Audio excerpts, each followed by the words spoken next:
पिछली मूवी की घटना के कई साल बाद हमें दो बच्चियां दिखाई जाती हैं, डेबी और लेन। ये दोनों बेस्ट फ्रेंड्स होती हैं। डेबी लेन के घर होती है जहाँ वो उसे विजी बोर्ड खेलना सिखा रही होती है और रूल्स तो आप जानते ही हो। लेन डेबी के कहने पर उस प्लेनचेट से भूत को देखने की कोशिश करती है, जिस दौरान उसे एक काली परछाई दिखती है, पर यह उसकी बहन सैरा की होती है। इसके बाद कहानी प्रेजेंट में आती है जब डेबी जवान हो चुकी है। हम देखते हैं वो अपने घर पर अकेले उस विजी बोर्ड से खेल रही होती है, लेकिन डेबी को हम थोड़ा परेशान भी देखते हैं। खैर वो इस गेम के रूल्स के तहत आखिर में गुड बाय कहकर इस बोर्ड को जला देती है। तभी उसे लेन का कॉल आता है जो उसे हैंगआउट के लिए बुला रही होती है, पर डेबी आने से इनकार कर देती है। इसलिए लेन उसे घर के बाहर आ जाती है और हम देखते हैं कि डेबी उसी घर में रह रही है इसमें जेंडर फैमिली रहती थी।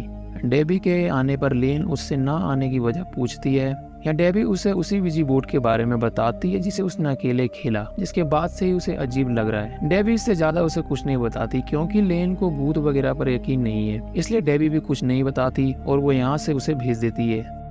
अब अंदर जाने पर डेबी के साथ पैरानॉर्मल एक्टिविटी होने लगती है, जैसे दरवाजों का अपने आप खुलना, गैस का अपने आप ही ऑन हो जाना। पर इसके बाद उसे कुछ आवाज सुनाई देती है जो उसके रूम से आ रही होती है और जब वो वहाँ पर पहुँचती है तो वो देखती है कि जिस विजी बोर्ड को उसने जला दिया था वो वहीं पर सही सलामत मौजूद है। उसके पैर के नीचे प्लेनचेट भी पड़ा होता है, इसके जरिए वो आत्मा को देखती है। हमें ये नहीं दिखाया जाता कि वो कौन सी आत्मा को देखती है, लेकिन हम डेबी को पॉजेस होता हुआ देखते हैं, जिसके बाद वो फांसी पर लटक कर सुसाइड कर लेती है। अगले दिन लेन अपने बॉयफ्रेंड ट्रेवर और अपनी फ्रेंड इजाबेल के साथ होती है, तभी उसे उसके डैड का मैसेज आता है और वो तुरंत ही उसे घर आने के लिए बोलते हैं। घर आने पर वो देखती है कि सभी उदास बैठे होते हैं और यहाँ पर सैरा उसे बताती है डेबी के बारे में कि उसने सुसाइड कर लिया है।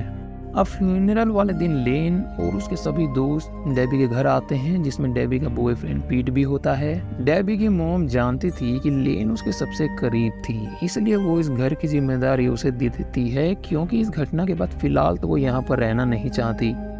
अगले दिन लेन ट्रेवर के साथ डेबी के घर आती है जहां उसे वही विजी बोर्ड मिलता है। वो सबको कन्विंस करती है इसे खेलने के लिए ताकि वो डेबी से बात कर सके, पर क्योंकि सब जानते हैं कि ये तो बस एक गेम ही है, इसलिए वो उसके दिल को दिलासा देने के लिए मान जाते हैं।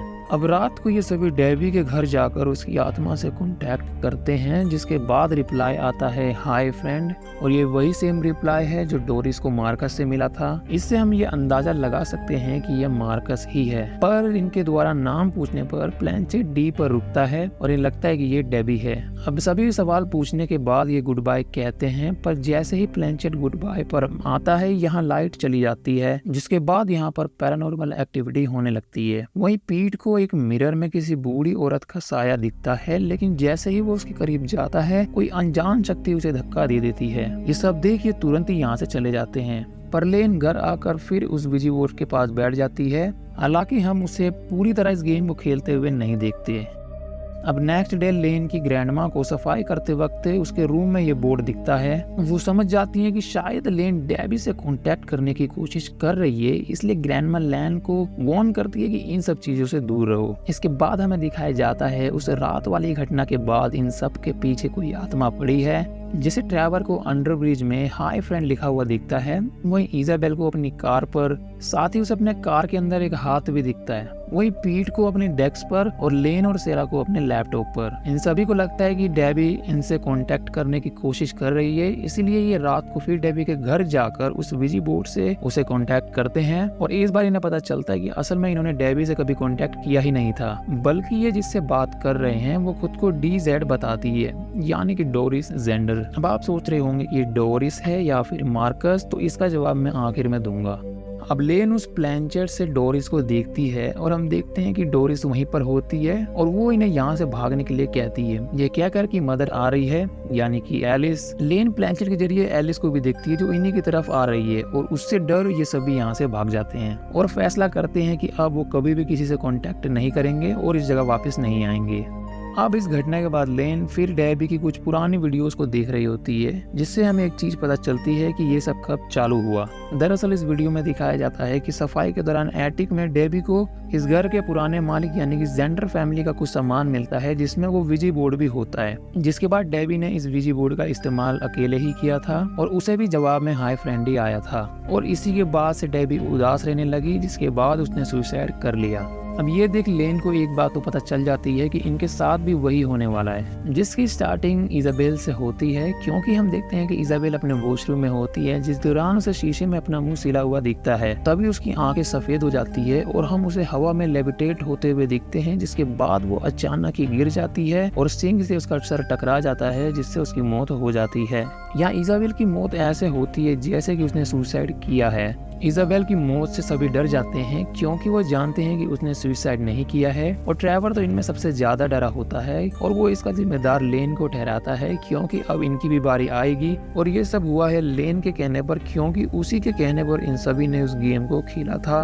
अब ट्रेवर तो मदद करने से रहा, इसीलिए लेन पीट की हेल्प मांगती है, जिसके बाद ये दोनों फिर डेबी के घर जाते हैं, जहां लेन को जेंडर फैमिली की कुछ फोटोज मिलती है, जिसमें हम एलिस, लीना और डोरिस को देख पाते हैं। अब पीट इंटरनेट पर जेंडर फैमिली के बारे में सर्च करने लगता है, जिस दौरान उसे एक न्यूज़पेपर मिलता है जिसमें लिखा है इस घर से डोरिस नाम की लड़की अचानक ही गायब हो गई, इसके बाद वो कभी नहीं मिली, और इस घर की बड़ी बेटी लीना, जिसने अपनी माँ को ही मार दिया, उसे गिरफ्तार कर लिया गया, इसके बाद उसे मेंटल असाइलम भेज दिया गया। अब ये पता चलने पर कि पिछली वाली फैमिली मेंबर में से एक अभी भी जिंदा है, लेन तुरंत ही उस हॉस्पिटल में लीना से मिलने चली जाती है।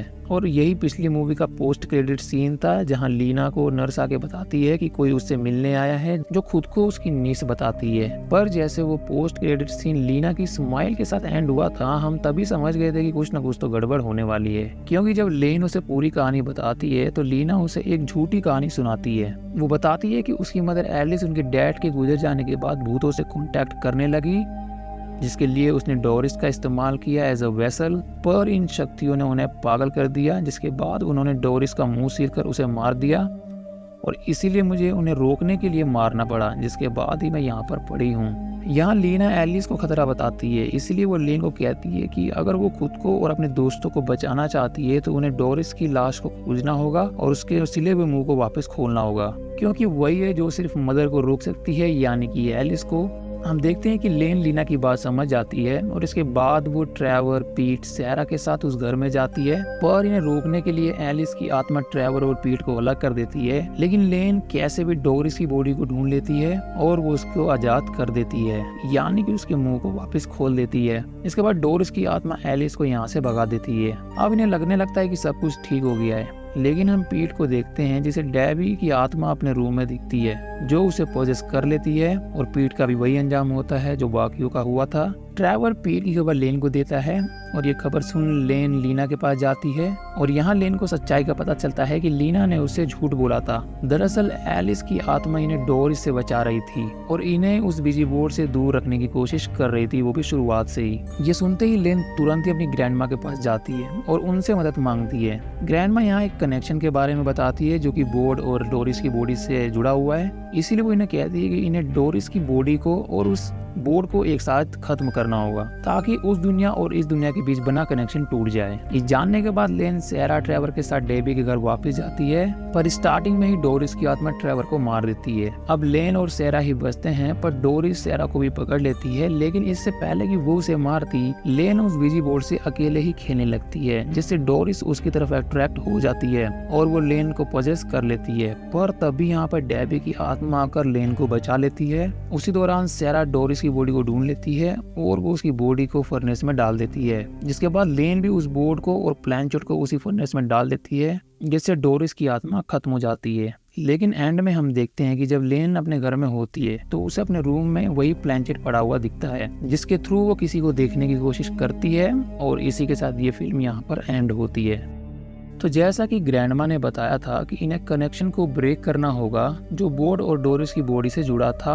अब लेन ने भी वही किया, लेकिन फिर भी अंत में लेन के साथ वही हुआ जो डेबी के साथ हुआ। हालांकि इस मूवी का कोई डायरेक्ट सीक्वल नहीं आया, तो हम ये नहीं कह सकते कि वो जिंदा है या फिर मर गई, पर वही सवाल है कि आखिर क्यों। तो इसका जवाब मेरे हिसाब से ये है कि कनेक्शन तो टूट गया था और इससे डोरिस खत्म हुई, जिसने अपने समय पर कनेक्शन बनाया था, पर क्योंकि डेबी ने भी इस बोर्ड का इस्तेमाल किया था, प्लस उसने भी रूल्स तोड़े, साथ ही लेन और उसके दोस्तों ने भी वही किया, तो क्या हो कि डोरिस और मार्कस के अलावा भी और कई आत्मा यहाँ पर मौजूद हो जो जो इनके संपर्क में आ गई है, जो कि पॉसिबल है क्योंकि डेबी का घर जैसा कि हम जानते हैं कि किसी ग्रेवयार्ड से कम नहीं है, क्योंकि यहाँ पर कई सारे लाशें आज भी उसी बेसमेंट में मौजूद है जिसे खत्म नहीं किया गया है। तो अगर मार्कस की आत्मा इविल बन सकती है तो इसकी भी पॉसिबिलिटी है कि वहाँ पर और भी कई आत्माएं जो वो पेशेंट की थी उनमें से कई और भी इविल बन गई हो। पर फिर भी अगर एक बार हम ये मान ले कि उस घर का किस्सा खत्म हो गया हो, पर आपको वो सीन याद होगा जब लेन उस विजी बोर्ड के साथ अकेले ही बैठी होती है, पर उसने उसे खेला या नहीं खेला ये हमें दिखाया नहीं गया। लेकिन एंड सीन को देखते हुए शायद हम ये कह सकते हैं कि लेन ने अपने घर पर भी उसे खेला होगा,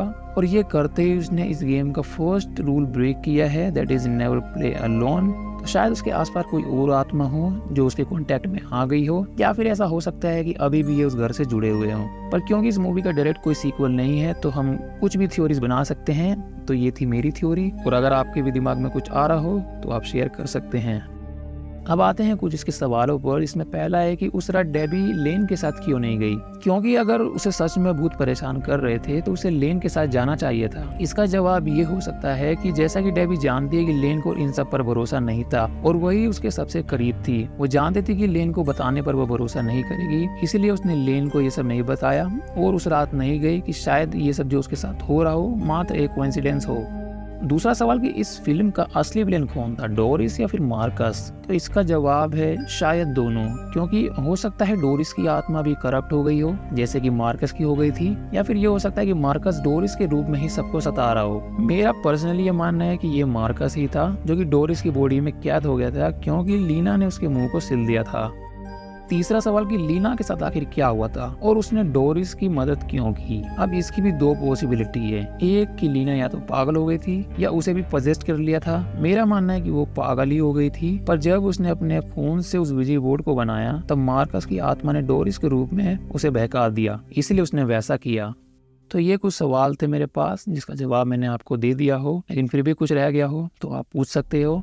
नाउ आते हैं इसके फैक्ट्स के ऊपर। तो पहला फैक्ट है कि इस विजी बोर्ड को बनाने वाली कंपनी ये कहती है कि इसे वीजा और विजी दोनों कह सकते हैं, और इस कंपनी के फाउंडर चार्ल्स केनार्ड का ये कहना है कि जब इन्होंने इसे बनाया था तो इन्होंने खुद इस बोर्ड से पूछा था कि उसे क्या बुलाना चाहिए, और जिसका जवाब आया था ओइजा। इस मूवी की costume designer Mary Jane Ford का कहना है कि जब वो शूट कर रहे थे तो कास्ट बीच में ब्रेक ले लेकर इस बोर्ड के साथ खेलती थी और ये प्रेडिक्ट करती थी कि बॉक्स ऑफिस पर कितना पैसा कमाएगी।